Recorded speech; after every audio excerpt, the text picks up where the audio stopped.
SATSANG 1. October 14, 2019. Sister, what does it mean when you say we are made of emptiness? What? Sister, you said we are made of emptiness. Yes. I'm not clearing my head. You can't clear the air. The void is. As soon as you have the idea of emptying your mind, everything you oppose, everything you want to understand, either you create it or it creates resistance. So you can't say I'm emptying out. That's impossible. You're the void. So you can't do it. Sister, that's what I don't understand. How are we empty?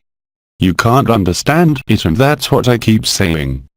No intellectual element, no vibratory element, no energetic element, no vision, can allow you to live it, and intellectual understanding, even less. It's not something you can understand. Only by living it will you understand it. It is not an intellectual process. It can't work like that. You can conceptualize God, you have the religions that are there for that. But you can't experience what you really are as long as you're in the will to understand, because it remains a concept, not to mention mental. This irresistible thirst for the absolute, for the truth, which we all have, inscribed deep within us, cannot be an answer to a question. It can only be an evidence lived. First of all, you have to accept it, there too. As soon as you accept it, as soon as you can't understand it, you're ready to live it. But as long as, somewhere inside you, there is a willingness to understand, that is, to grasp, it can only escape you and it can only cause suffering, either the body or elsewhere. But it's always like that. It is stereotypical, that is, there is no one individual who is different from another in this respect. But today, the good news is that we all have the capacity, since it is the natural state, to rediscover it. But for that, we have to stop. When I say we have to stop, that is to say, not deny or reject them, or even refute them as Buddha said, it's simply to cross them. You are not what you perceive. You're not what you are living. You're not your pain. You are not your joys. You're not an individual. Already, this acceptance removes many obstacles. It's not a matter of believing in it. It is not a belief that will be added to, on the contrary, it is the cessation of all beliefs. But as long as you stay on how I can perceive it or how I can understand it, it can only move away from you and create a distance, and therefore, the illusion of time, and therefore, the illusion of space. There is no time, there is no space. We know that in astrophysics, we know that in neuroscience, it's exactly the same thing. Today, there are branches of neuroscience that are, even if the neuroscientists who found it don't live it, they have understood, that is to say that everything is, besides, we tell you, we're in a computer simulation. As Ken Reeves said, Matrix is not a film, it is a documentary. That's exactly what it is. And people are bowed down in the spiritual realm, as in the ordinary human realm, on what they believe they are. They can only discover who they are by accepting that this is all a huge charade. Already, you place yourself in the best disposition to effectively live what is called the fire of the heart, the vibratory aspect, the trembling chest, all that. But at that moment, you are still more ready and more available to accept that you are none of these things. So there is a process that is not a negation but, I would say it is identification, that has nothing to do with derealization. Derealization is people who are 10,000 high, they are in what we call the astral in the sense Bernard of Montreal called it, in projections, in visions, in perceptions, but they are not in the truth. And they are convinced they are there. It is much easier today, as Christ said, for a child, a poor person, to pass the eye of the needle, as they say, to cross, to discover who he is, than for someone who is cluttered with possessions. So, when I say possessions, it is not material possessions, it is possessions that can be material, but that concern everything that we believe we possess. Our husband, our wife, our child, our body. It is a possession, but in the dramatic sense of the word. In the diabolical sense, you are possessed. And only the one who lives the absence of form called non-being, understands by living it that all this is a charade. All these gods, goddesses, characters, entities of light or shadow, are us. We created it ourselves. So, at that moment, you suppress any distance from an external god. There is no God, there is no devil, it doesn't exist, just as you don't exist, just as I don't exist. The questions and answers in the satsangs are only made to find, by the questioning, the game of questions, answers, the answers, they are born spontaneously. I never prepare anything. Questions are born spontaneously.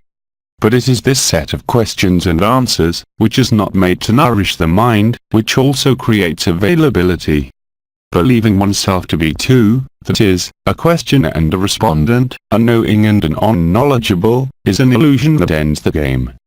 Vibration has built, as has been said, a scaffolding, a vibratory state that has made us reconnect to what has been called supraconsciousness or supramental, no matter what words you use, that allow you in an easier way to live the truth. The truth is that we are what we are, that is, we are nothing of an individual, nothing of a world, nothing of what we believe to be our history. Besides, there is no history. There is no time, there is no space. But until you bring it back as lived in ordinary consciousness, it's useless. Yes. Sister, when I say I am love, is it just right? Yes. I never said I didn't. But where does this love come from? Sister, but love. Sister, love. Yes, but, where does it come from? Sister, but he has always been there. Well, no, it comes from somewhere. Love is, as we have said, the substratum of creation. It is not related to the love you feel alive. He's everywhere. He is from everywhere, and everywhere can only be in the void.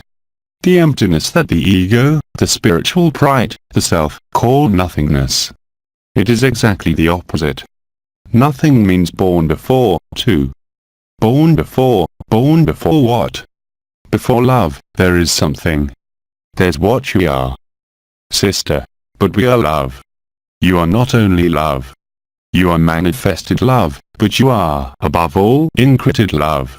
And when you go through that again, well, as I say, all the brothers and sisters, we're free. Free from its vibrations, free to be life. You can't go wrong when you see it. What I always say, people who ask themselves whether they're absolute or not, simply proves that they've not lived it. Sister, when we feel love, here it is oof, but this is ecstasy. Yes, but this is still evident. Where did this demonstration come from?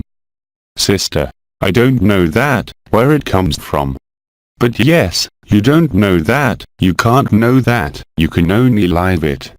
But when you experience that, the big difference, as I said, the vibrations, they are always there, the presences, they are always there as well as when they arrive. I am perfectly aware that this is a dream, but you have to accept the dream too. To leave the dream is to live it fully, to accept what is. And the fewer questions you ask yourself, if not this essential question, what is true? By definition, what is true is what has never moved, never appeared, never disappeared. That's what you are. You appear and disappear. You were born, you're going to die, whether you like it or not. What remains? Sister, love. Yes. But love does not need form, it does not need consciousness. But, only, between saying it and living it, the consequences and implications are not at all the same. In one case, there is persistence, even in the self, of a duality, of a questioning somewhere. While the one who is free has no more questions about it. He has questions about what he will do tomorrow, what he will eat, if he has to move. Yeah, the most human, the simplest thing. But in relation to this natural state, there can be no questions, because it has been lived and therefore, it is perfectly understood. But you cannot, if not by metaphor and or by words that we use, each other, make it live. On the other hand, the agape resonance puts people in contact as it was done last night, as many brothers and sisters do, puts you in contact with time zero. Already, it is lived. When you describe, for example, earlier, in your vision, the black hole after the visions, yes, that's it. And it's when you dive into it that you recognize yourself. That is to say, even this black hole that we see, it doesn't exist anymore. Simply, when you are no longer identified with any shape, color, perception, and you become that, well, you realize that this black hole, this void, this nothingness, is the whole. And that you are that. There is no more room for the deceit of consciousness, no more room for any evolution, since everything is perfect. Really. And even imperfection or suffering leads you to perfection. This is what was written at the initial instant. So, it doesn't stop you from having fun, it doesn't stop you from doing crystal treatments, it doesn't stop you from doing pendulum, it doesn't stop you from doing radiesthesia, it doesn't stop you from doing what you love, of course. Because if you imagine that once you live this, you have to stay still in the corner and spend 10 years like Moen and Amoy in ecstasy, you're wrong. You must become totally human again, that is, live what life makes you live. You have the right to have passions, music, crystals or sin, make love, whatever you want. True freedom is there. Sister, why do you make a difference with the love shown and say, the love before, of course, of course, of course. Sister, the love that manifests itself here, in my heart, is still reality. But I don't question what you're going through. I question the purpose of what you're going through. Because until you know Alpha and Omega, you are not free. You transpose this real living experience of love, this fire that is there, that sets everything on fire, it is manifested, since we live it. Sister, it is manifested. But where did the demonstration come from? But you have this in every tradition. Look in Taoism, among the Chinese, they speak of the anterior sky, which is the unmanifested sky, and the passage to heaven manifested, by a reversal, of course, which is also that descent of the child, head down.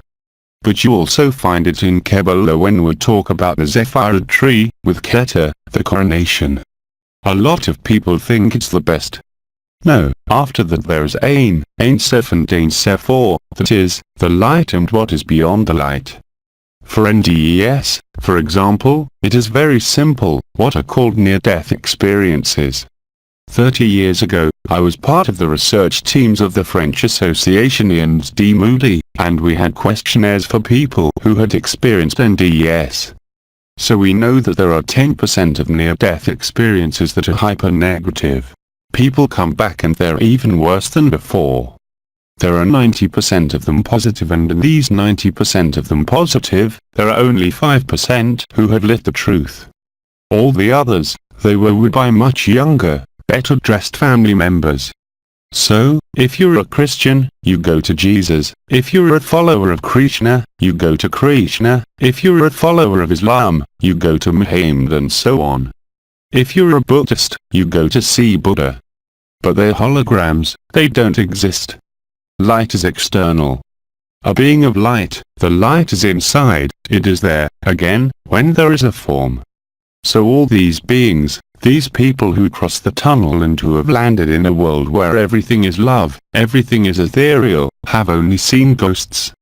On the other hand, among these 90% of beings, there are 10% who, as if by chance, are still beings who have succeeded in finding their way through space, aircraft pilots, Formula One pilots, helicopter pilots, mathematicians, physicists, who have a spatial representation, who have been able to cross these ghosts, because there was the light behind them. You know that the family members, yes but no, look, your mission is not over, you have to go back to Earth, it's all bullshit, complete. So, of course, when people come back, they know that they are not limited to this body. But they are still limited to manifested worlds. On the other hand, the 5% of those who pass through these ghosts, Christ, Buddha, Muhammad or whatever they see, or all these pseudo-family members, go into the light, that is, the sun, and go to the other side of the light. Besides, it is what is called the inner heaven, or if you prefer, the Ein Sephor in the tradition, in the original Kabbalah, but it is the same thing. and those who return are freed from all concepts, all forms, all evolution, all souls. All the others lived a dream in the dream, what is called the astral, which is an acontic plane, that is, forces of confinement, that we do not have to judge, because if there had not been a script written entirely at the beginning, it was endless history. What? Sister, to be liberated is, I will say as it comes, to become aware that we are before, to every form and manifestation, and that you have been all of this, both out of time and space. There's a tip mouse coming to confirm. Laughs. Sister, while being here, in our body, what? Sister, while being here, in our body, but especially in this body, not elsewhere. Not anywhere else. You know, last year, when I did some healing by going out in naked consciousness, or when I saw myself, that I could borrow any form of eternity, I could be Christ, I could be Buddha, I could be Thor, I had a good time with Thor's hammer. By the way, all these are archetypes. All this is what Bida called these gods and goddesses, they have no consistency. Sister, archangels and all that. But they exist in their plan, of course. I traveled under Michael's wings, it was real. But this reality is not the truth. It's a demonstration plan. True freedom is to find the origin, which is also the end, since it never existed. And now you can't, again you can't talk about it, even if I can describe certain states to you, that's not why it's going to make you live it. That's not why it's going to give you the opportunity to live it. It's just a testimony like any other. But the important thing is that when you really live it, and you don't need to leave the body or go into a body of eternity or in naked consciousness, it is lit there in the center now. As soon as you accept this, you fall into the black hole which is in the middle with sometimes an anguish, as you say. And when you dive into it, it's an image, well, you discover the truth. There were never people, there were never planets, there was never sun, there were never stars. All this is inness. So the pill is difficult to swallow, and it will never be swallowed by the conscience. By the way, it's impossible. It is only by finding this source of consciousness itself that you discover that even what has been called the I am, the self of which we have talked so much, of which the elders and all beings have talked so much, is a total illusion. That is not true. Sister, is that why I was saying earlier, can we say I am love after all? No, no. Sister, it's not fair either. No, no, you can't say, neither am, nor I am love. Because as soon as you say that, there is identification with a form that carries the concept. You predate that. Sister, well, then we can't say anything. But you can't understand it. And no matter how many billions of questions you ask. Sister, we can't say, I'm love. You can say it, but that's not all you are. Sister, yes. And the important thing, once again, I repeat, is that once you have lit the truth, there is only one, called the Absolute Truth, which is different. I refer you to Enel in 2009 on the abandonment to the light, already no one understood. And then, on relative truth and absolute truth, the absolute truth does not depend on a point of view, it does not depend on a history. It's the same for everyone, because there's no one there. And of course, you can only see the consequences on the functioning of your body, on the functioning of your mind, on the functioning of your life and the freedom you live. Because when we talk about inner freedom, when Krishnamurti, even in his lifetime, expressed that, people couldn't understand. True freedom is something you can only recognize. It doesn't remove human shit. When your back hurts, your back hurts. When you are constipated, you are constipated. When you run out of money, you run out of money. It's not gonna change that, is it? But you are in something that is true and you know it. The question of love does not even rise. The question of the I am does not even rise. That's what I say in the preamble, okay, ever. But above all, I'm Gene Luca Young with his life, his problems, who lives like everyone else in the same trouble, the same joys, the same sorrows. Sister, but you are no longer identified with the character, that's right. No, but I'm in this character. Sister. But you're still in it. Yes. And this character is my vehicle. Sister. But you are no longer identified with the character. That's it, and I'm not saying it's easy every day, because like every human being and even all those beings who speak even with fabulous words, we have our humanity. We have the same shit as everyone else on all levels. We must not believe that we are a completely evanescent ethereal being, completely on our pedestal or on our throne. No, on the contrary. We have become again, that's why we're talking about natural I, absolute I, eternal I. We have put the I, i.e., not the self. It's the moment when you transcended all the cleavages, all the illusions, all the contradictions, not by an effort but by an abandonment. By a sacrifice if you prefer. Yes. Sister. Or intervener, I don't know which one, he said. The conscience will not abandon itself. Never. Sister. So who is making this ultimate sacrifice of consciousness? If it is not consciousness, since it does not abandon itself, to the very end, it abandons itself, she can't, what? Sister. Consciousness itself does not abandon itself. Never. She can't do that. The purpose of consciousness, sister. So the ultimate sacrifice, you can only achieve it through acceptance. Sister. But then who accepts? Acceptance is not a concept.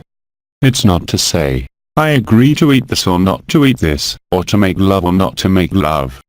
It is the unconditional acceptance of what is, accepting that you cannot change anything of what is, accepting that absolutely everything, even when you move your little finger, has been written. So that puts you in a position, sister. It was written, that laughs. Of the consciousness which is acceptance and not claim. When you say I am, it's a claim. When you say I am one, it is a claim. When you say I am love, because you live it, it is also a claim. So, the lack of claim, times zero, silence, leads you to that. There is no better word, I'm sorry, than acceptance. It is said in neuroscience, neuroethology and neurotheology, these are the neurosciences of mysticism, or mystical processes, have been identified in the brain. But the brain is nothing. Yes. Sister. I wanted to talk about Anita Mejani who came back cured from the afterlife, who made an NDE. Yes. Sister. And, she, in fact, when she did that NDE, she had cancer, yes. Sister. She fell into a coma for 30 hours. And when she came back, she was completely cured. Like Eben Alexander, yes. Sister. Yes, and it is true that when you read her writings, she is really in the absolute afterwards. Yes, all the people who have experienced this instantaneous transmutation of the body, by making an NDE, are free. Dr. Eben Alexander, he didn't have cancer, but he had his brain, his neocortex, totally blown away. He no longer had a brain. He restored a brain in a week. Sister. And today, there is Dr. Debonia talking about hyperconsciousness. No, then that's Dr. Debonia. I know him very well. He's in the astral trip, that is. The NDES, the survival of the soul and all that. That's bullshit. But it is nevertheless a huge step forward. Sister. Because it heals some people. It already allows you not to be afraid of death anymore, to know that you are, in quotation marks, immortal, but it doesn't give you the truth. Sister. But it helps to heal some people. Yes, of course, of course, of course. But the energies are also healing, even today. But energies are by their very nature luciferic. The work of hypnotic trance is also luciferic, because it brings you back to the soul, but not to the truth. Nevertheless, we're incarnate, so we need energy to eat. Even if we fast, even if we don't need to eat, we still need to feed this vehicle. But, it's a first step. Just as 30, 40 years ago, when the NDES, Moody's first works on the afterlife, were a major milestone. It must be understood that all this was written and lived. and that the only way to do that was to let supraconsciousness happen. Sri Aurobindo had described the process perfectly. Let these laws of evolution unfold. Bernard de Montreal, for example, or others spoke perfectly of it until the final lighting of the theatre stage, that is, what was called Epa's return. But Epa is not Jean-Luc or Young, it's all of you. Anyone who would make a specificity in relation to this, he has understood nothing, he has not lived anything. And besides, as well as Christ, look at Master Philippe de Lyon, the greatest French miracle worker, when he was told, "But how do you do these miracles?" He said, "It's because I'm the smallest of you."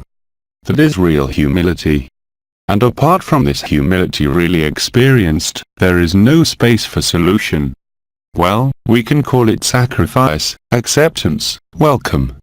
We can shoot with a lot of words like that, but it's always the same process that's at work, which is an alchemical process. That is, in what is called, what the spirituous worship, as I call them, that is, the famous third eye, the Apotheose, which is a total fraud. It is in fact at this level on the Apotheose that the confinement takes place, and we know it in neuroscience. There are entheogens, in particular salving RNA and B, which are derived from the sage of the diviners. Even without mentioning DMT and all the other molecules. This molecule, in one injection, in perfectly controlled hospital doses, in milligrams per kilogram of weight, completely ends the notion of believing oneself an individual, really.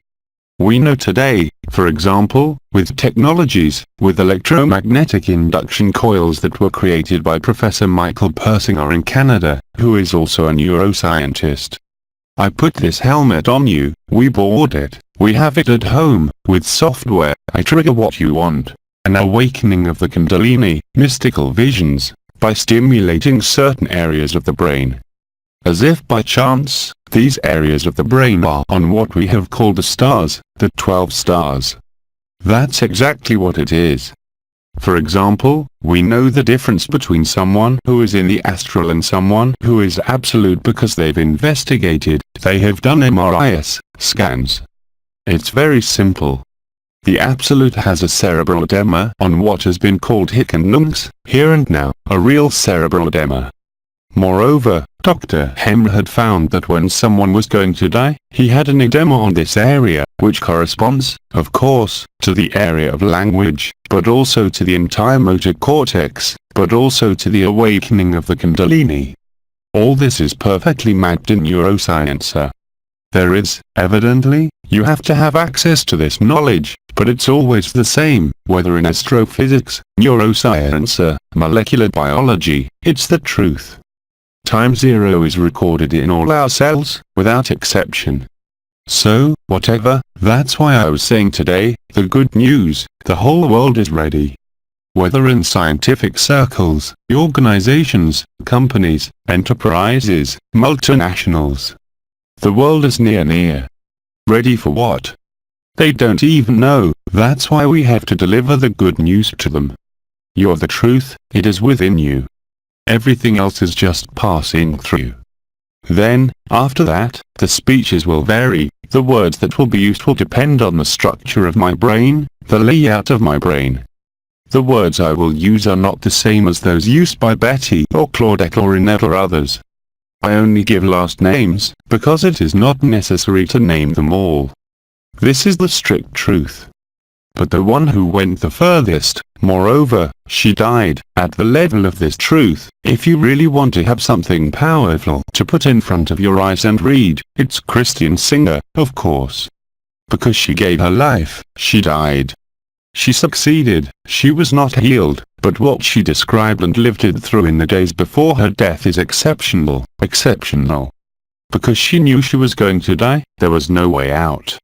That's what she said. When you are shaped by the disease, that there's nothing at all, that you're nothing of your character, because she was still a hell of a character when she was alive before she got sick, she said, that she realized that it's where there's everything, there's love. And not the love shown because it came out of the demonstration. substrate love, essential love, love that is everywhere, that infiltrates everything, even within the most unbelievable darkness that we live on this earth. Freedom, it's there. And until you realize that the advantage we have is that we are in a collective scenario that does not only concern the Earth and this solar system, which concerns the 7 super-universes, as described in the Urantia cosmogony. The 7 super-universes are waking up. And with the 7 super-universes, there's nothing else. But it had to get to that point. That is why everything that has been said by Christ, everything that has been said, even by the elders, the stars, the mystics of all times, has only been directed towards this convergence. And here we are, what I call this point of convergence, this point of resilience, this point of passage to zero time, and I challenge anyone living this zero time to imagine having to evolve or be in a form or dimension. This does not mean that everything that has been said about stellar origins, stellar lines, was false. But it is history, the common thread that had to be found for some, especially all those who were what is called spirituality. Today, those who are in simplicity, who have never been interested in the chakras, energies, vibrations, who have never lived anything but who are in the spontaneity of their simple presence in daily life, are much better able to live the truth than others, because they are in the present instant. Brothers, the others, they have to forget all this. Yes, yes, yes. And when I say the key is the present instant, yes. But the present instant with the good news. Not the present moment as presented by Eckhart Tolle. Because Eckhart Tolle is talking to you about a new earth. He's still in a projection of consciousness. But that's all right. It doesn't matter. There is no point in asking yourself what tomorrow will be like. When you are in the present instant, you don't care. Even if the truth has been lived, that is to say that all these projections, all these dreams, all these characters, all these goddesses, all these gods, all these worlds, all these universes are a total fraud. It is a disease, and I go further, the creation itself is a disease. And who created life? They are not the Ekans, they are incapable of creating life. They are the mother geneticists, but they are no more responsible than the Ekans, because it is us too. But again, the most important thing is what happens once you have lived through it, once you have recognized yourself. Well, you can see that your life is changing all the time. Those who know, you have countless brothers and sisters also on Facebook, in our friends, you have Pascal, you have many beings who live it, who really live it. That doesn't mean they're Superman. That doesn't mean that these are people who are Arnold Schwarzenegger, quite the opposite. There is a form of sensitivity, especially in men, that is invasive.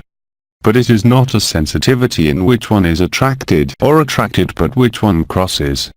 The ability to go through everything, I would even say to let oneself go through, what has been called transparency, humility, is fundamental.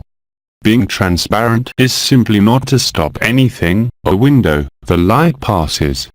The glass does not need to know that it is a glass. You don't need to know that you are a form. You're in good shape. Yes, that's evident. But that's all it is. Go ahead, let's keep going. Yes, Miriam. Sister, I have a question that has been bothering me for a long time. Yes. Sister. But the character is afraid because he says, what will happen to this form? Will it be buried as usual, or is there a transubstantiation of the matter and we will move into another dimension? Yes, the character he's afraid, but when you say, the character, he's afraid, think about it for a second. Who says that? It's not the character. When you say that simple sentence, who says that? Sister, who says that? No, but the question is essential. Sister, it is the ego that is afraid. Who says, the character is afraid? If you say, the character is afraid, it's good that you're not the character. Sister, I am not the character. Her. Sister, I am not the character. Well, that's it. So don't be interested in the components of the character's fear, you say it yourself. The character is afraid, so you say, in the simple words you use, that you are not that character. From that point on, why would you want to be afraid? Who's afraid? Sister, the character. We agree with you. But who says the character is afraid? What was then called the observer or witness? Didn't the observer or witness relay the fear of the character to him? Fear? No. To be an observer, the one who observes and is called the witness is the spectator. He's the one who sees the theater scene. So, don't be identified with this actor anymore, you say so yourself. And as soon as you settle into this spectator of the theater scene, or this observer, or this witness, call it what you want, it's already a huge step towards acceptance. Sister, but if I am no longer there, I am not afraid, but if I am there, I am a little afraid. Well, yes. But when you say, when I'm not there, I'm not afraid, and if I'm there, I'm afraid. Who says that anymore? Sister, it is the observer. The observer. Or the witness. But that's exactly how you become aware. The words we use, even the simplest ones, simply reflect the truth of what you are experiencing, which is quite real. But when you say that kind of sentence, who says that sentence? You see the character who is afraid, you can only see what is not you. This is Douglas Harding's headless vision, it's obvious, it's so simple. The very words we use. You know me, when Enel made me live before the celestial wedding, I have already told you, every night I live the white paradise, you know the light that comes white, magnificent. Then, at some point, you call your mother because you see your body disappearing. You yourself become the white light. But I spent 3 horrible weeks every night. Sister, you were not afraid. Horrible. I was afraid. It was bad before 2009, but a fear you can't even imagine. Sister, well yes. Not even imagine. Yet I lived the energies, the Kekras, the new bodies, the stars, but I was terrified.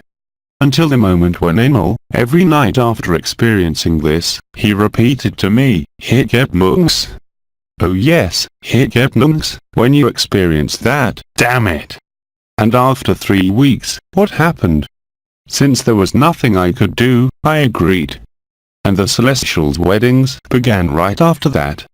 So, indeed, it's not something, sister, except to see fear. Oh yes, but at that time, I didn't have the means to make it aware, if I can say so.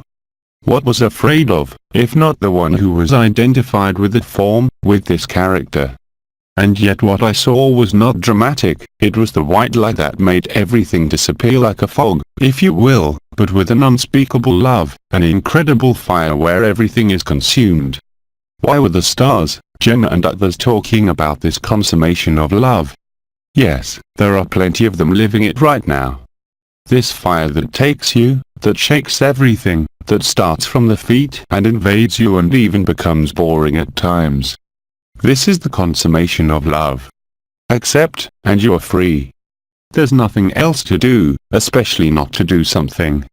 Above all, don't want to be, don't want to understand, don't want to own anything, but be totally transparent and be totally available for that. You will not be a Superman, on the contrary, you will become even more human, with your weaknesses, with your strengths, but all will be crossed with the same equanimity. You can't change anything. You were born a ram, you will remain a ram for the rest of your life. You were born with 1 less vertebrae, you will have that 1 less vertebrate for the rest of your life. You were born fearful, the fear will remain there for the rest of your life. It's the game of the theater scene. And you're exactly, already accepting that we are exactly where we should be and that there are no other possible places. It is already a relaxation of consciousness, and it is already a fundamental step towards acceptance. And this is much more important. Yesterday we were talking about channelings. Yes, there will be channelings, Grandpa will be there, Bidey will be there, Ebba or Enel Waden or Feham will be there too, but they are there to make us resonate to the truth. It is no longer even a question of vibrations or vibration rises, it is a recognition. It is not even a connection like we had with the peoples of nature for those who met them. Indeed, you remember, we were with the elves, among the fairies, we had a place in Kemes where we had all the peoples of nature, so it was practical. But even that today, I don't mean that elves don't exist. I don't mean they don't talk to me anymore. But for me, it's just part of this theater scene, that's all. That is, when you experience this total freedom, you remain at a mobile fixed point that has always been there. Of course, you're in this body, of course, there is still an identification, but it is not total as a vehicle. This vehicle is like my car, if I don't put gas in it, it doesn't run anymore. So as long as the vehicle is there, we'll take care of it. Yes, a minimum. This is even fundamental in some cases. Because it is evident that when you're in a consciousness of suffering, illness, depression, well, you are less available for the truth. We all know that. Even when you are totally liberated, you're in this facility, you can't stand the pain. That is, you do not suffer, but you feel that consciousness reappears and is evidently attracted by the place where you suffer. And this is intolerable. It is not a pain when I say it is intolerable, yes, because you see that it is not necessary. So of course, and especially when you are a doctor like I was, the first thing that comes to mind is to think about why and how, even today. Of course. You can't hunt that naturalness, just, at some point, you go through the two, and more easily. You let the thought happen, where it comes from, you have the answer or not, but you no longer cling to a need for understanding, a need for explanations, since you are what is eternal, so it is all the easier to cross. At all levels.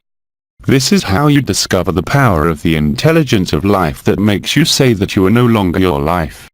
You have become this intelligence. With your imperfections, with what I call your humanity, your simplicity.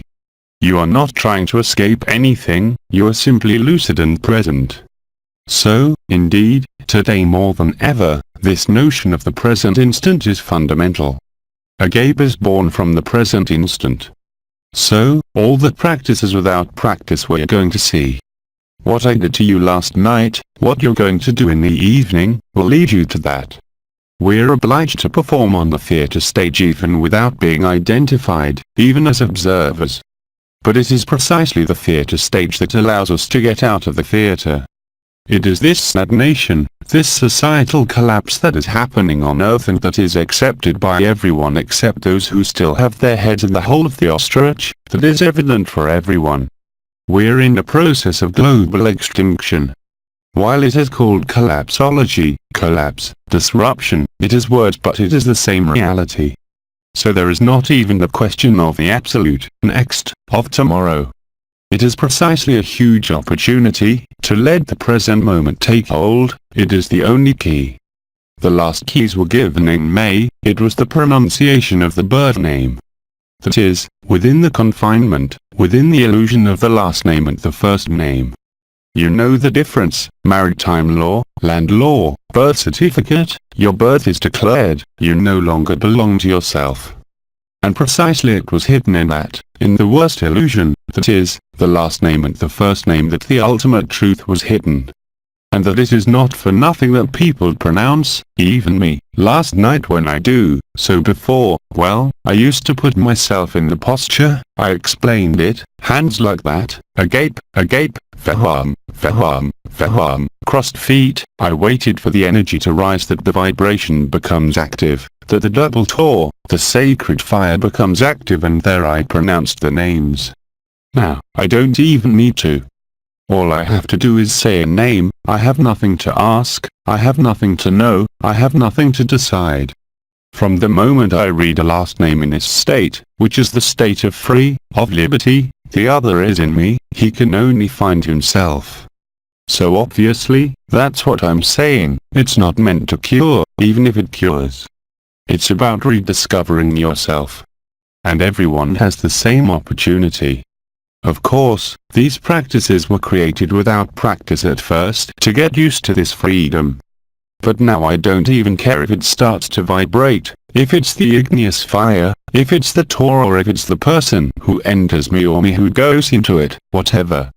As Buddha said when I was leaving my body, he told me at one point, you don't need to go out, all you have to do is embrace the other. Until the day I embraced someone who carried the primary anomaly and I thought I would die. I had no way to move, no way to get inside my body. I was the naked consciousness, there, in the middle, that could no longer reinvest the body. It's terrifying. And then, at one point, well Buddha arrived, I saw him in the distance, he was there, he told me he was a coward. I said, what do you mean? I say, let go, you're crazy, I'm going to die. He said to me, let go. Well, I gave up. As when there was anguish, as you describe it, at some point, you can only let go. And that's when you let go, that's the sacrifice. It's nothing more than that.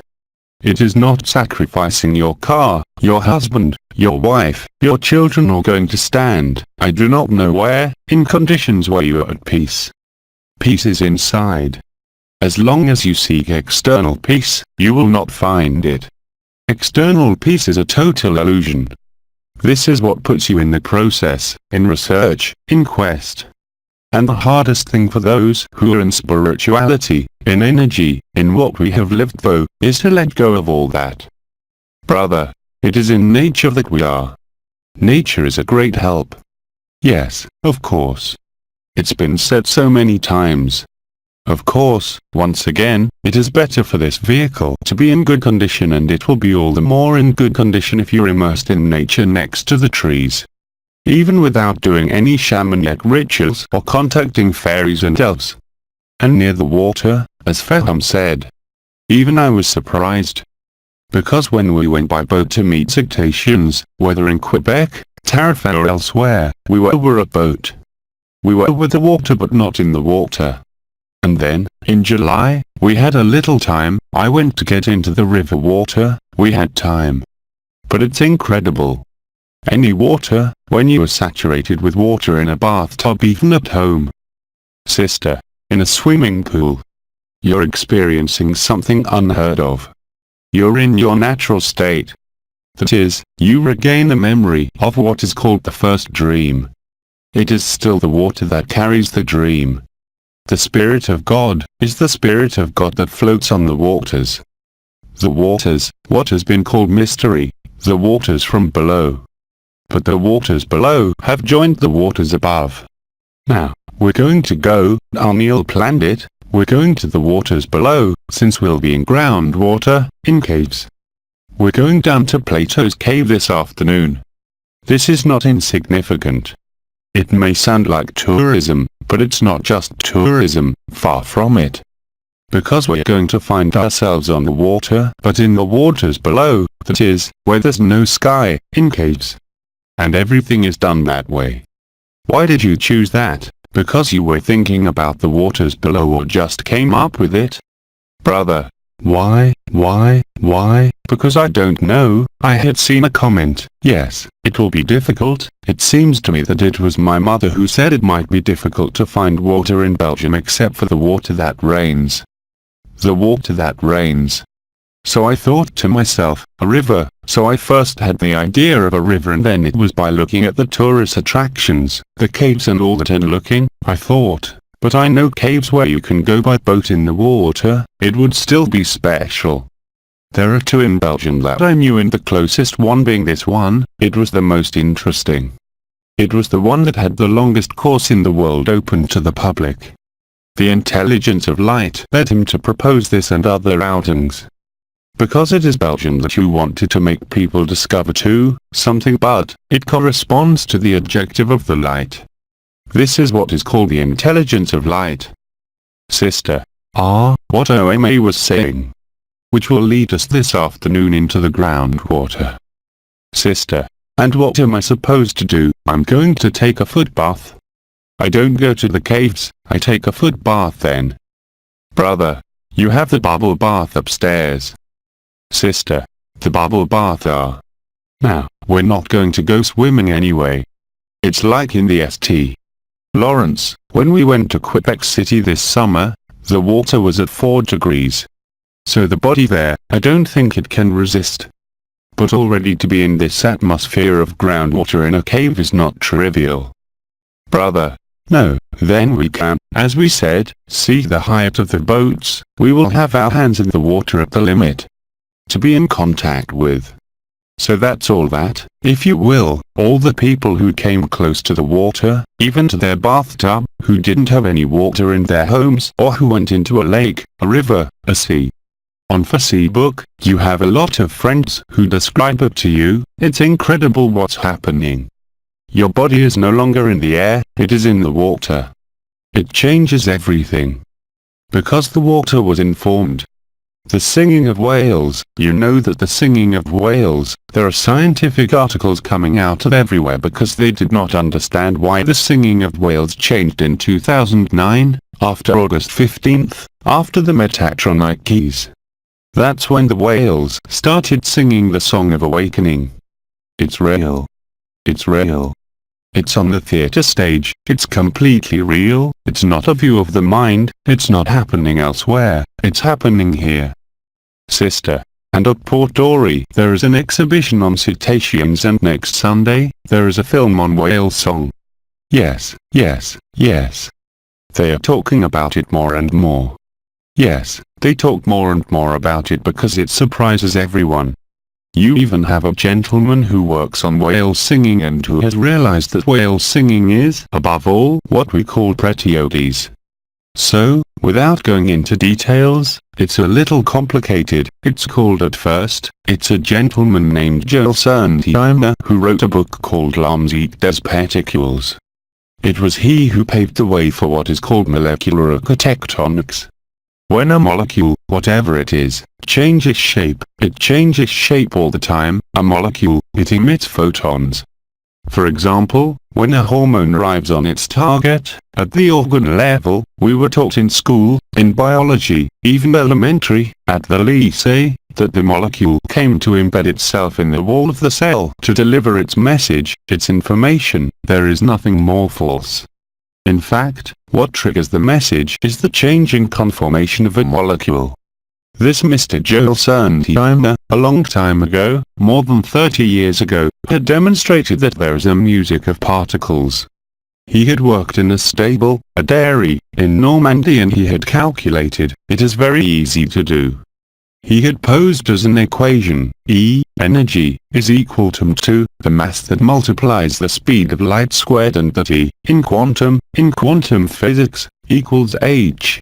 H naked, the Planck constant and the frequency. So he simply put, h equals m2 and concluded that the mass was equal to a frequency multiplied by the speed of light divided by the Planck constant. The naked, the letter naked. And from there, you can calculate the atomic mass. You know the atomic mass. He had taken the lactogen hormone from the cow. We look at its chemical composition, so there are so many carbon atoms, so many hydrogen atoms, so many oxygen atoms. We have the atomic mass, this atomic mass in reduction, in the equation we had, it is also a frequency. He took a sound frequency, but it would work with visual frequencies in the same way. He made this sound in the barn, milk production increased by 30%. First conclusion is to say that there were more circulating hormones in the blood. False. The hormone in the blood, circulating, has never moved. And that's where the so-called Apotheoses were born, that is, plain sounds, frequencies that make certain molecules resonate in the body. Whales sing harmonic songs and create Apotheoses. This gentleman, I forgot his name by the way, he is an Englishman, he has now gone to the West Indies, because he obviously had trouble in France, when he was in France. The Dutch West Indies, not French. And he had the idea of recording the song of humpback whales. The real humpback whale, not the pilot whale. The pilot whale is not a whale, it's a dolphin. I'm talking about the humpback whale, the one that dives with the tail coming out. The jumping whale. He recorded her songs and found that they were Apotheoses. What did he do? He reproduced these Apotheose on algae and realized that these algae had values that no longer had anything to do with nature algae. The whale's songs are patriotic songs, which are the songs of awakening. And it started, of course, as soon as the Metatronic keys were delivered by Metatron. That belongs to the scenario of the story. But it's very beautiful. It's very beautiful, because the story is magical. There is no way, when I say that there is no history, that it is a dream. We're living it though. We live it, and everything is amazing in what is happening. And this has always been said by the interveners: the more chaos would increase, the more joy we would feel. Not to see the chaos, because it's true that even when I look at what's happening in France, because I'm very interested in what's happening on the theatre stage, it still leaves a vague nausea even when I'm in love, in my heart and being liberated, because you see that it's something terrible. While knowing what's next, however, you have to cross it. Well, it's more or less easy to cross. But nevertheless, this music of particles, these Apotheose, these sounds that are emitted by whales, it is the song of the universe, it is not the M. There is an Ken in 2011 in Toulon which clearly stated that the M would be replaced by the OD. The M, which everyone gargle, is like the famous third eye, the eye of Paris, a Luciferic confinement. The M, by the way, it shows, I have treated enough Buddhists at a high level, and in particular thanks to a friend who was the lawyer at Franco-Tibetan Friendships. I have seen all the great pundits and dignitaries of Buddhism march past. They all have problems on the second chakra. Not one of them doesn't. They are all in power. They sing him all day long, they are in asceticism, as they say, solidity. Here there is nothing. Nothing of nothing. And that's normal. And that's why you see today in all religions, all the people who have worked on this center without knowing it, you have all the failings, the pigophilia that is omnipresent, the hypersexuality, there is no heart in it. Sister. And martial arts, they are all equally focused on horror. But all of them, without exception. And all the great pundits, I will not give a name, Tibetan Buddhism are in this movement. And all the greatest religious who have created movements, even the elders, have been subjected to this. It is not only Esho with his sect, it is not only Sri Aurobindo with Auroville. Even Grandpa. No need to go back over the story, but there have been stories related to it. That is, as soon as you are, and the only one who escaped that is Krishnamurti, because when he saw what it had given when he was identified as Jesus that he really was. When he saw the order of the star that was created, he saw all these forces of predation at work, and there he immediately dissolved the order of the star and said, get on with it. Everyone has their own freedom and autonomy. He was absolutely right. As soon as there is an organization, as soon as there is a takeover, even if it is the others who give it to you because you're a master in orange or white dress or this or that, predation is at work. And even these beings with the purity of intention they had at the beginning were taken on predation and on all the failings of sexuality, hypersexuality, pedophilia. It's unstoppable. You can't escape it. Brother, Philippe de Lyon, he never cured people. But wait, Philippe de Lyon, he didn't create anything. He is one of the few among the elders, but all the other elders, all, without exception, Master Philippe did not create a movement. But all the others, they have created movements, it seems to me. And in this will of good, for a long time Enlil spoke of the will of good. You work on the second chakra, you do not work on love. And if you strengthen the second chakra, as all do, in Tibetan Buddhism, they all do, you are subject to predation and you create predation yourself. There's no heart in there. So it makes me nervous when I hear about Buddhist compassion. I smile. You don't know the lives of these dignitaries. But I didn't need to go into detail. When I saw what energy they had on the second chakra, and the emptiness that had here, they are only in power, whatever they say. Brother, they are, yet. Yes. And they claim it as well. Asceticism, incarnation, when you are told, be present. in New Age techniques. Stop it. You're not rooted, but damn it, we're here in this body. It means we're rooted, even if in our head we're elsewhere. So all this is stuff that leads you to what is called predation in the most horrible sense. And yet they talk about compassion. Sister, I participated, precisely, then I can't hear you, let alone him. Sister, I took part in a vibratory concert on Sunday. With singing bowls, bamboos, I loved it. Do you have? Sister, worshipped. I really liked it. Yes. Sister, and what? It's not right? No. I didn't say it's not right or wrong. It doesn't happen in terms of right or wrong. Once again, it is done in terms of lucidity. As long as you are in, knowing if it is right or wrong, you are subject to it, you submit yourself to duality. Hearing the singing bowl feels good, yes. But what is the purpose? It's always the same.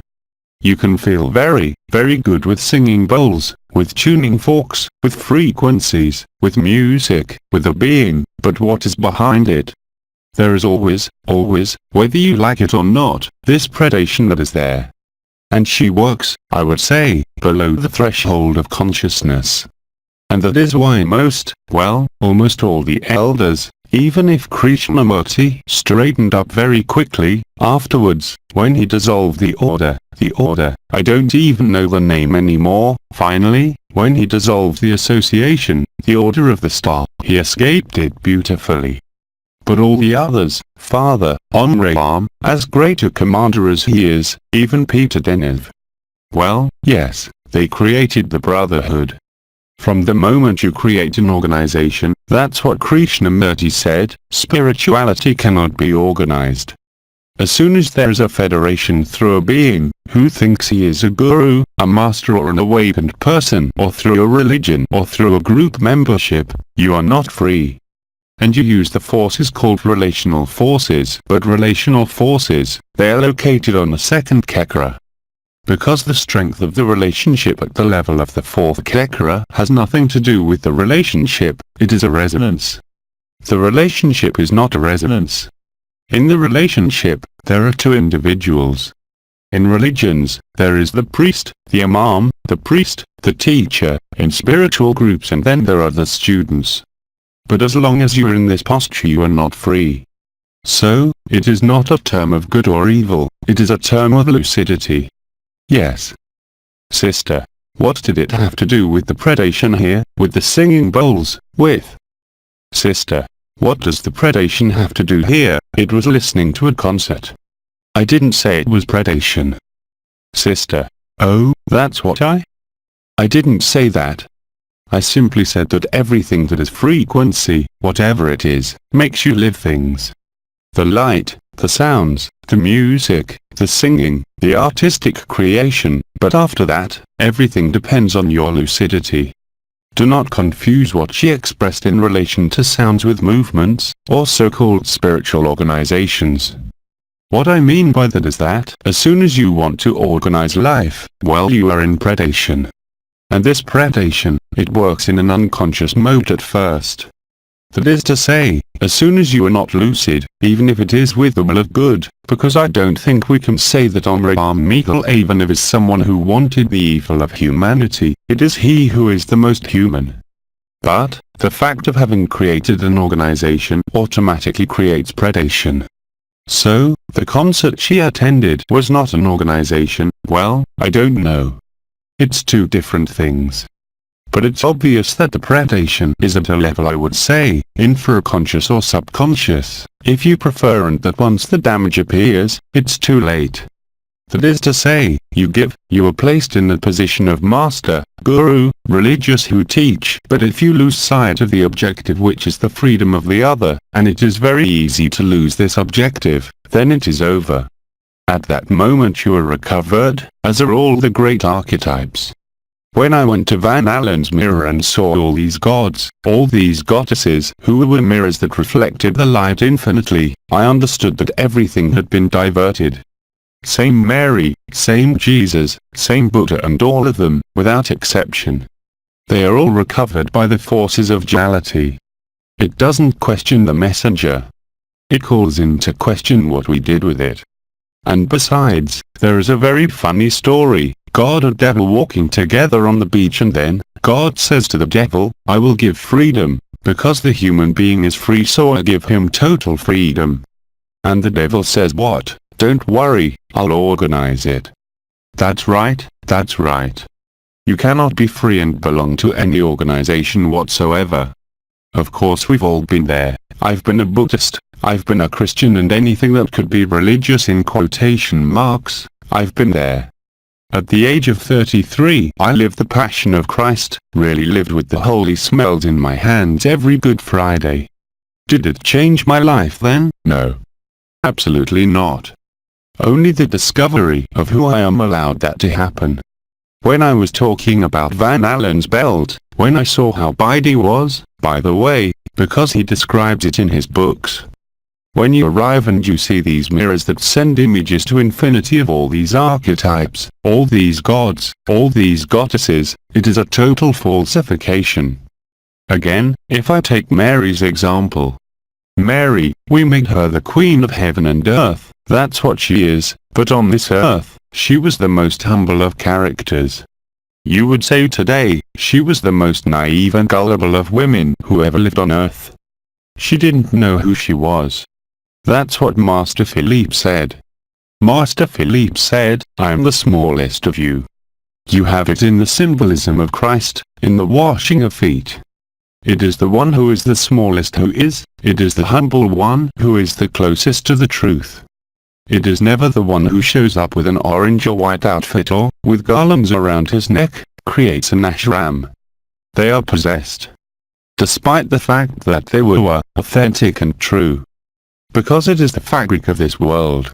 The plot of this world is Matrix, the film. It is a computer simulation in the true sense of the word. Scientists today are noticing this, they say so. Nothing is real.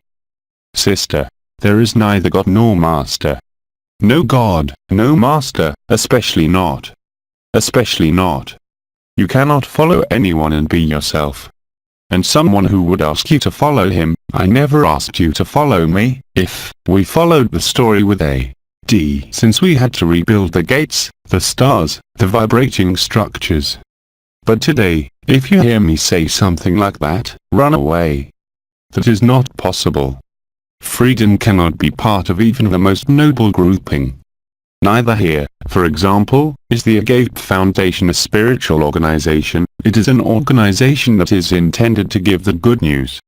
There is no one who is in charge or who is this or that. It's still a big difference. And true freedom will never be in joining a few movements, religions, or even lived experiences.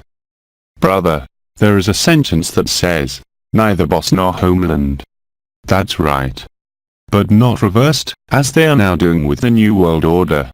Don't forget that, even in their plans that we see spreading before eyes, the New World Order that, now, they have reversed everything. Nations Unis, United Nations, in English, it is the law of one, but reversed.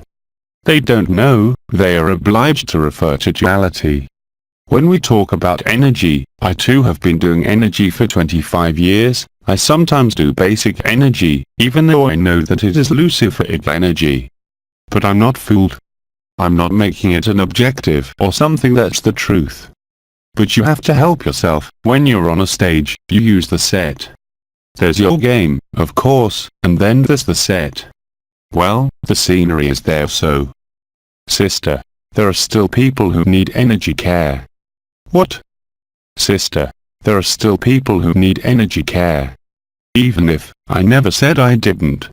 Yes, I have never said the opposite, but you have to be lucid. It is also a question of lucidity. It is not a question of saying it is luciferic, I do not use it, no, it is a question of lucidity, that is, you see things clearly. We're in a given setting, on the theater stage, there is a chair of one color, if you want another of another color, it doesn't exist, so how do we do it? You use it. But you are in lucidity, you are no longer fooled by energies, relationships, and especially when you are totally free, everything that is predation, even invisible, becomes intolerable. So all the more reason.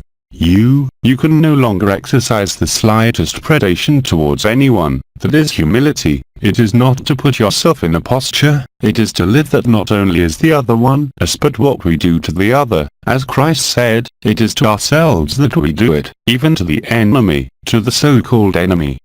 There is no better revealer today than the one who could be called an enemy or a dramatic circumstance in our lives, because that is where the overcoming factor lies, that is, the acceptance, surrender to the light and the experience of this natural state, or the absolute, you call it as you wish, Brahman, the ultimate, ain't set for, anterior heaven, the Tao, no matter what. These are words that all translate, without exception, the same truth, and this truth that is absolute, that does not depend on conditionings or histories, nor masters, nor gurus, nor religions, nor examples, even if they've been authentic. Sisters, these are the ones who no longer ask questions. No, there is no more question, but in addition to not asking questions, there is a lucidity. It is really there.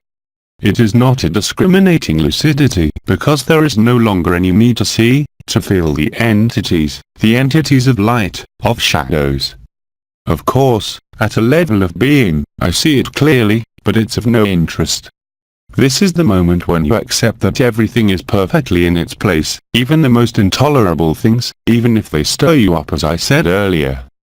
When I see what is happening in France in relation to the dictatorship and everything, it is stirring, even if you know that it is a theatre scene, but we are still, whether we like it or not, even if the theatre does not exist, it is not an escape from reality, it is an acceptance of reality, it is an acceptance of what is.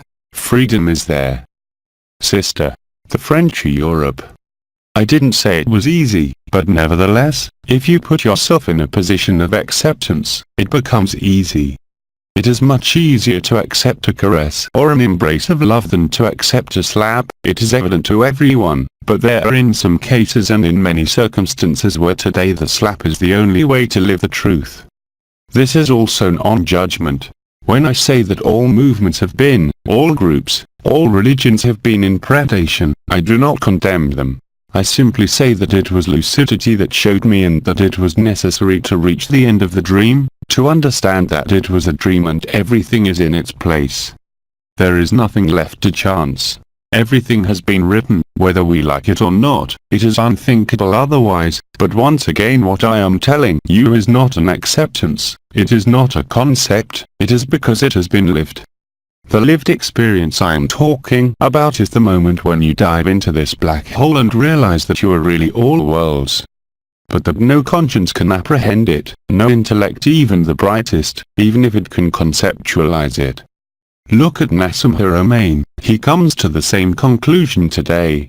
The universe is joy, everything is joy. Which doesn't mean he's happy all the time, especially with, but well, that's okay. There was a recognition, a resonance that was made and that opened the door.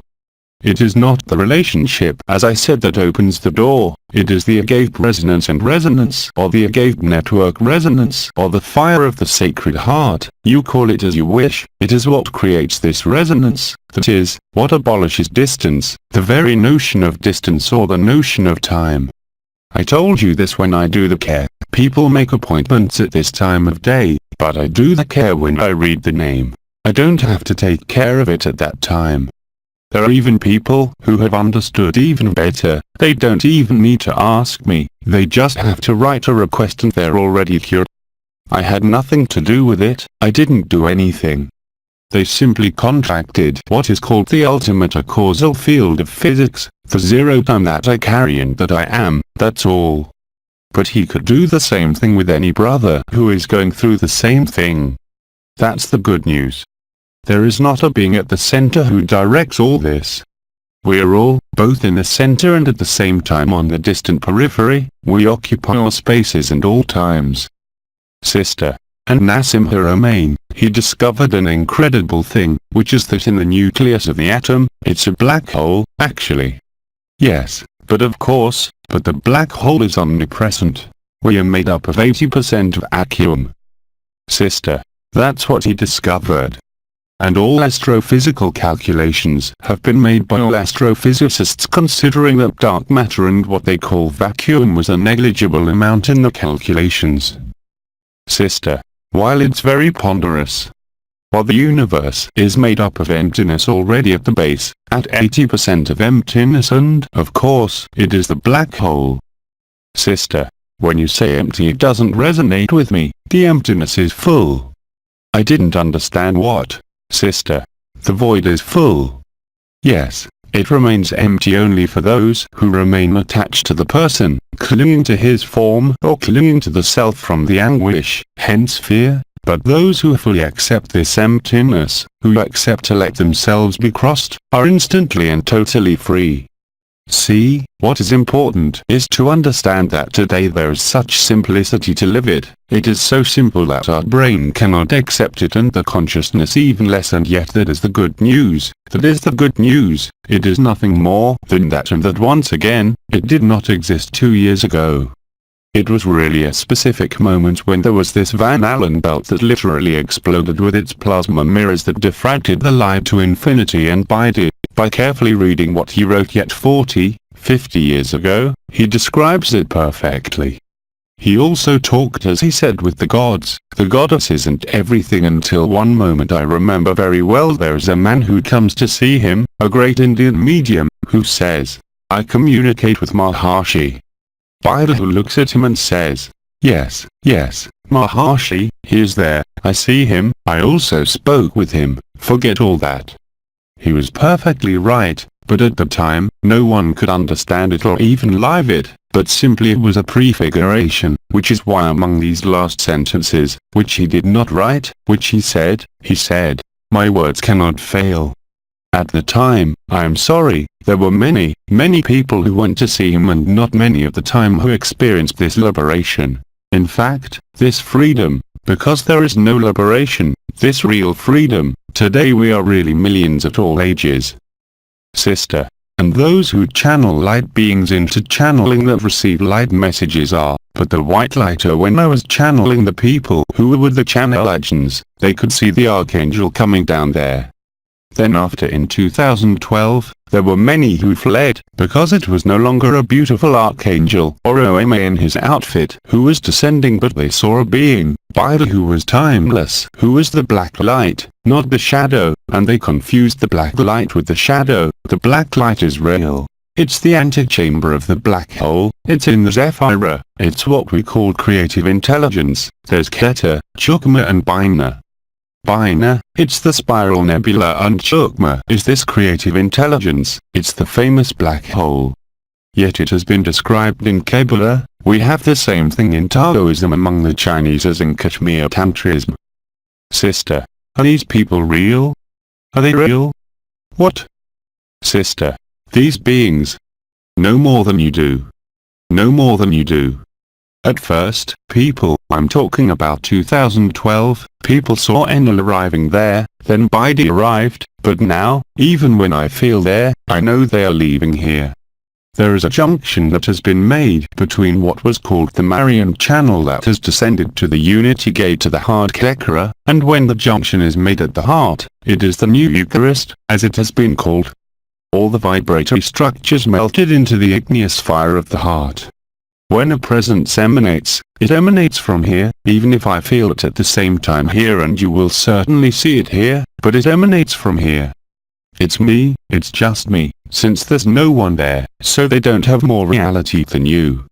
The first time Enlil appeared before me in his fifth-dimensional anthropomorphic form, I was terrified. I really saw it as you see a disembodied person, or when you see a white lighter appearing at the foot of your bed, you see him with your eyes open. The first time he came was on All Saints' Day before the heavenly weddings in 2008.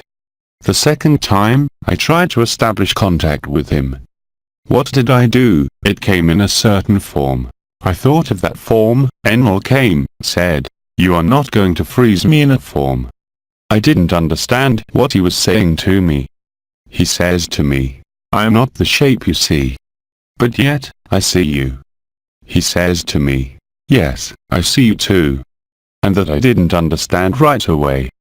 Only then, if you want, when I started, at the end of the celestial wedding, to travel, what I call Michael's wings, because Michael, he has an anthropomorphic form, the curly young man who terraces the dragon, and then, he has his form in his original dimension which has nothing to do with it. It is a kind of swallow of 18,000 kilometers in size in which I was underneath a tiny point of consciousness. And that's where I didn't understand anything, because I saw, we went from dimension to dimension but I didn't move. I had the impression that we were fixed. There was a start. We changed our environment. Another start. We were over another dimension. Something I saw at a certain distance. We were there. There was no distance, there was no time, and at the time, it was very confusing when you lived it and when you saw the truth of zero time, of the black hole, of the absolute. You realized when you lived it that all those forms, all those worlds, all those dimensions are only part of the dream of creation. These are forms that are mutable. We're in a fixed form from birth to death. Even as we grow and age, we're used to our faces. When we see ourselves in the mirror in the morning, we recognize ourselves, and yet there are so many changes. Every morning, the wrinkles are not the same, how we slept, yet we recognize each other. An archangel, on the other hand, is not frozen in a form. It has a different shape in each dimension that it can travel freely. The only dimension they cannot freely traverse is ours, because it is the origin and end of creation. And there are no archangels incarnate. It's not possible. I know there are some who think they're Michael, others who think they are, whatever, let them identify with what they want, but why can't an archangel, as they say, incarnate? Because if it is incarnated, it is trapped in the density that is the origin of the dream. We are much more than this isolated planet at the bottom of our Milky Way, completely off-center, which is called the cosmic dump, right? We're at the source of creation, and it is precisely because we're the bearers of all this, archangels, gods, masters, perverts, the devil, Yolde Barrett, Mary, who is in us, that we have the key to the solution. That's why the myth of creation is solved right here on Earth. Sister. But all this will no longer exist. There will no longer be a name, of this, of that. No, no, no, you can't say that. Because when you say that, you consider that there is a linearity. Everything was created at the same time, at the initial moment that we call the Alpha. The Alpha has joined the Omega has joined the Alpha. You can't say that it won't exist anymore, it's always existed. Sister, they are in us. Just you'll see for yourself. Sister, we are no longer going to call the Archangel Michael to ask him for something. But certainly not. He's in you.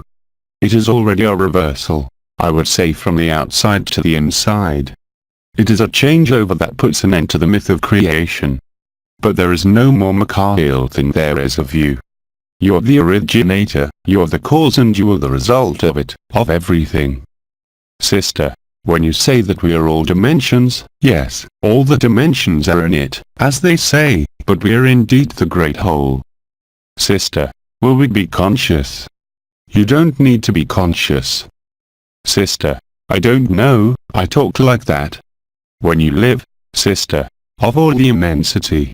Once again, when you live the truth, you no longer need conscience. Of course, I am here, I am conscious, I speak to you, but in the truth, consciousness is a burden. It's a disease, really.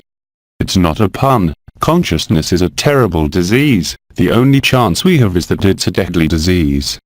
There you go. I am not talking about the personal, individual consciousness that believes it is necessary to reincarnate. I am talking about the truth, there. So like any fatal disease, there is a deadline, yes, a life expectancy if we can say so, if we make an analogy with the disease. And so, if you want, there's no question about it. Once again, in the acceptance, in the welcome we say, it is really the only key, acceptance today, I would say. Before we had the 4 pillars of the heart that are more than valid today. Humility, simplicity, transparency and integrity, as well as ethics, are always valid, but they are resolved in what way? I would say an embrace, acceptance and present instant. You don't need anything else. Everything else is fun. Have fun in eobiology, with crystals, with energies, with aspirin tablets, if you want. There are no limits, but you are lucid and therefore, you are light, really. And that doesn't stop you, once again, I tell you, from using the energy, from singing, from making love, from eating, from living, what? On the contrary, but you are no longer fooled by movements, gurus, masters, those who sell you dreams in dreams. Sister, what do you think about the awakening of Kundalini? What do you think of people who, if there is an awakening of Kundalini without first having received the light, it is the descent of the Holy Spirit. As soon as there was awakening of the Kundalini, you had a magnificent Echin who stood on your back and stayed there.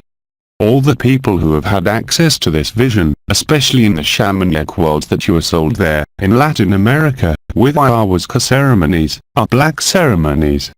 When you have the true vision, you see that all these shamans, behind them, there is a beautiful Echin who is being tackled.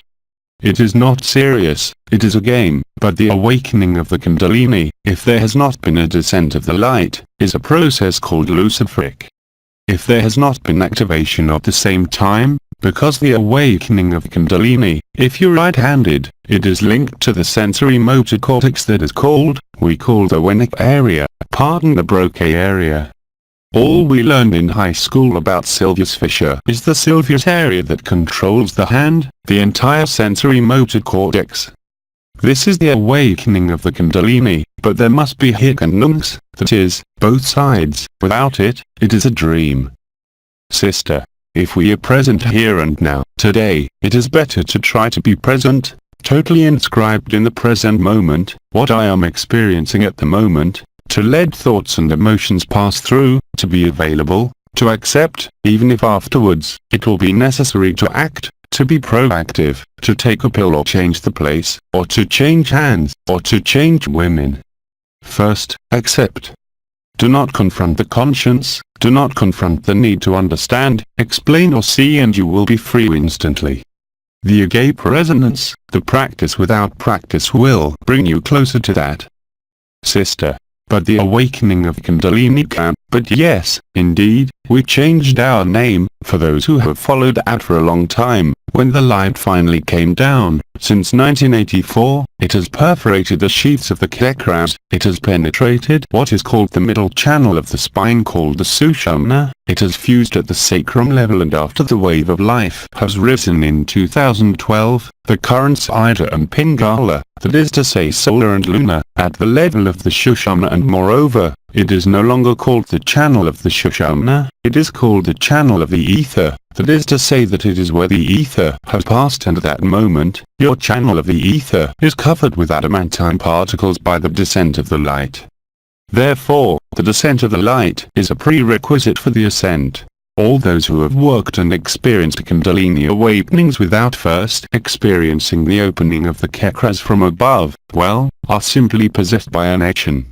And of course, in these worlds, you'll have lots of experiences, lots of colorful visions, you'll stop, it's the hallmark of shamanism, but all this is just dreams. And once again, the one who lives it has no possibility of accepting whether it is a dream, since it is part of the consciousness, that is the paradox. And it is precisely the true sacrifice, that is, humility, simplicity, embracing, accepting and being in the lucidity of the present instant, that opens the floodgates of love. Everything else is only a projection. Sister, what about when you are in possession? What? Sister, when you are in the possession of an Echin, what do you experience? What are we living? Sister, yes. A very great power, they are world planners. They are not creators of worlds. Here I am not only talking about Ekans, I am talking about what are called Drakos, even dragons in the noble sense. It is the same quality, it is the world planners, it is those who allowed the dream to be structured, and it is they too who have locked the world in without knowing it, because the purpose was awakening, that is to say, to make people aware that whatever analysis you make of prison, you are still in prison. We can know this world to perfection, we can know the subtle of this world to perfection, travel in all dimensions, but you are not free, you're only describing prison. Only the one who got out of prison, who saw that there was no prison, is free. That's what Bida said with the notion, what we call it, the notion of theater stage. It's the same thing, it's exactly the same thing. But remember, above all, that from the moment you are plunged into this black hole, what you are living at that moment is total understanding. You no longer need vision, you no longer need to see anything, you no longer need to know anything. Indicape only works like that. Last year, when I came out of my body in naked consciousness, or in the body of eternity, I saw everything even in complete darkness. When I went to someone's house, I described all the objects in the room. I could heal everything until I fought with Bida and Christ, who told me, "You have nothing to do here, you have nothing to describe, go home, just embrace and especially, do nothing." Well, it had to be accepted, so I accepted. When I saw that I was starting to die, what? I was starting to paralyze my legs and everything last year. And then I accepted that I had no need to know that love, the intelligence of the light, took care of everything and did exactly what was desirable and necessary for the person. Of course, at that moment, the miracle is possible, healing is possible, death is also possible, but it is no longer me who decides, and that's how it works.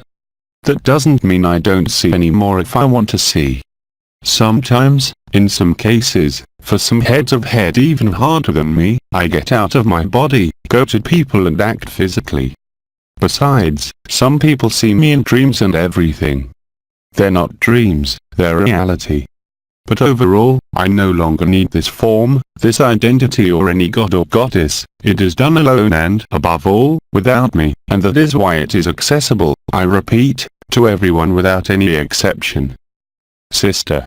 Yes, but, Gina, look, this dive you were talking about, in the black hole, I can only see it as an anguish of imminent death, an abandonment.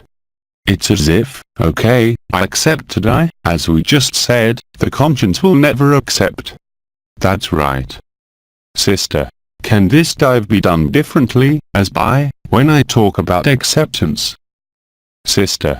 That anguish there, when I talk about acceptance, I never said that it is you who must accept, I said that acceptance cannot actually be born of conscience.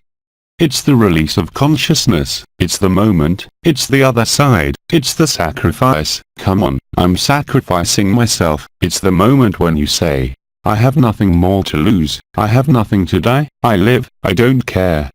At that moment, you're free. Sister. I'm not far away, then. But you can't. Laughs. You cannot accept from consciousness, nor from the mind, that's why I'm talking. Well, I'm not saying, you have to accept, it's the principle of acceptance that creates truth. Because the acceptance of the unacceptable, you cannot know how to accept it because it is unacceptable for conscience, for your life, for morale, for society, but it is a mechanism that occurs within you that is identified in neuroscience. It's about neurotransmitters, because what we call awakening, when you start to feel the energies, the chakras that open up, that's related to what we call dopamine, a neurotransmitter, but freedom has nothing to do with dopamine. This is the part where you're bathed in oxytocin. So oxytocin, ladies, you all know if you have breastfed a child, it is that moment of fullness when you have the impression of a total communion with the universe, with the child. It is what is called oxytocin. It is called the hormone of happiness and joy, and is secreted in superabundance by all those who have precisely released dopamine, the notion of awakening, the notion of self, the notion of vision, the notion of perception, the notion of entity. Acceptance. Here it is not up to you to say how I accept, you will never be able to do so, it is the very principle of acceptance that creates acceptance and creates sacrifice. But as soon as you ask the question of how you will accept and well you cannot, that is normal. Acceptance is an inner positioning, it is not a decision of the will. On the contrary, it would rather be the abandonment of the will, of all will, it is total annihilation. Sister. Annihilation. Yes, a total annihilation, and that's what Christian Singer said. When you're killed by life, but then, you're not going to die, but everything in your character, in the consciousness that constantly distills you, you're going to die, you're going to die, you're going to die, be careful, you're going to die. Well, that's the monkey talking. What I call conditioning and what in neuroscience are called survival strategies that are accidentally inscribed in the reptilian brain, in the famous third eye that is the place of confinement. I told you about it. We believe we are an individual because it is a chemical secretion of another neurotransmitter, which is serotonin, which is the neurotransmitter of suffering, of fear. Sister. Mushrooms that? For that, there are no fungi. For that, there are entheogens that exist.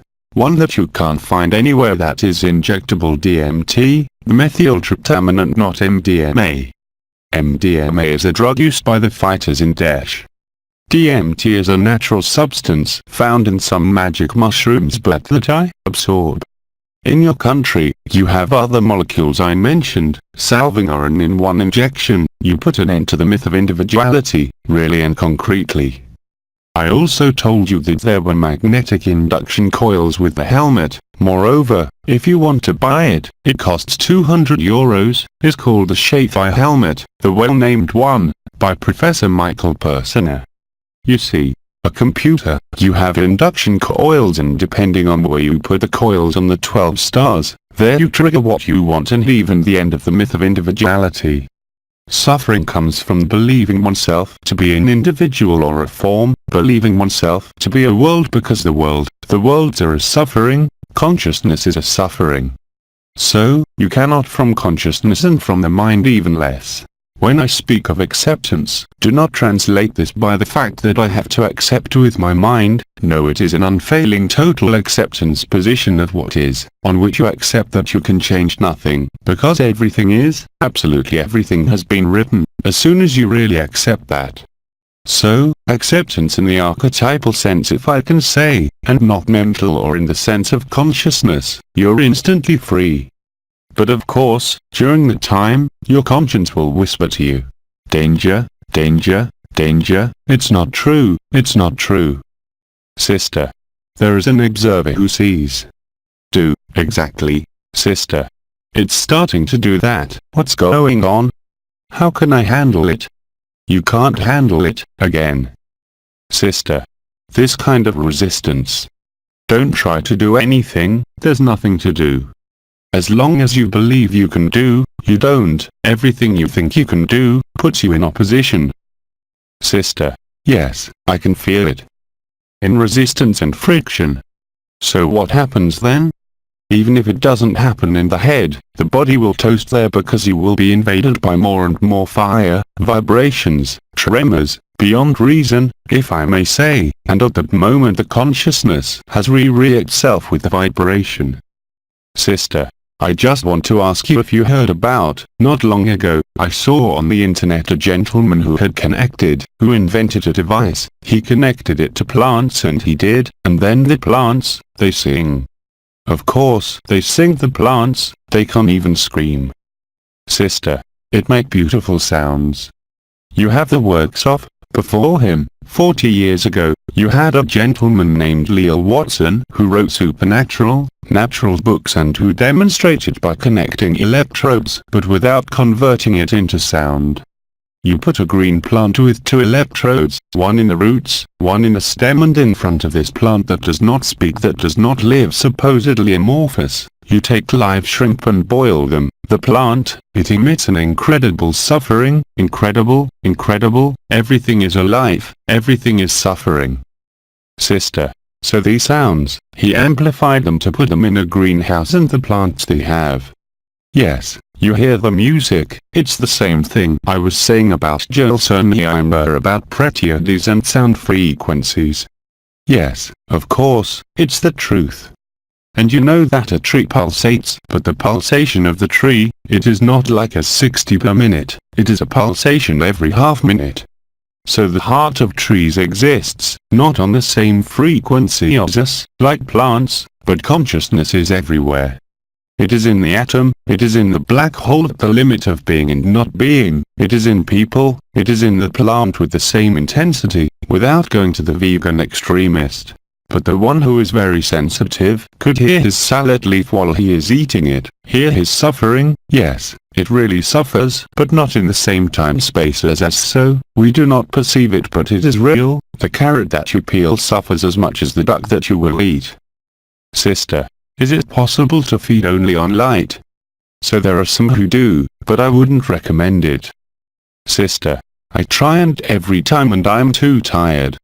On the other hand, when you are actually released, it is a problem because you no longer feel hungry. You can still have desires to eat, but functionally and physiologically, you're really no longer hungry. Sister, and I have very low hemoglobin and iron levels and then I have to eat again. That's right. Sister, to bring it up, because this is not a pranic nourishment, it is the real nourishment of the light. But what happens when you become totally light?